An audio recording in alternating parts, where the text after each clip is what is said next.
Kodam 2 Sriwijaya menggelar upacara dan syukuran HUT ke-77 TNI tahun 2022 di pelataran Benteng Kota Besar Rabu 5 Oktober 2022. Upacara dan syukuran HUT ke-77 TNI tahun 2022 bertema TNI adalah kita dihadiri Gubernur Sumatera Selatan Haji Herman Deru dan Wali Kota Palembang Haji Harnojoyo serta Forkopimda Provinsi Sumsel dan Kota Palembang, serta diikuti seluruh prajurit TNI yakni Kodam 2 Sriwijaya, Kodim 0418 Palembang, dan jajarannya. Pangdam 2 Sriwijaya Maijen Hilman Hadi sebagai Inspektur Upacara, sementara Letkol Pomlanun SMH Eko Slamet Widodo sebagai Komandan Upacara.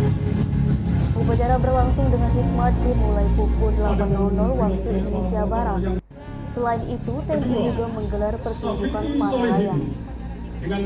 Maijen Hilman Hadi menjelaskan, TNI terus menjalankan tugas pokoknya. Namun, untuk menjalankan tugas pokok tidak bisa sendiri. Gubernur Sumsel Haji Herman Deru mengatakan sinergi antara TNI dan Provinsi Sumsel selama ini telah berjalan dengan baik.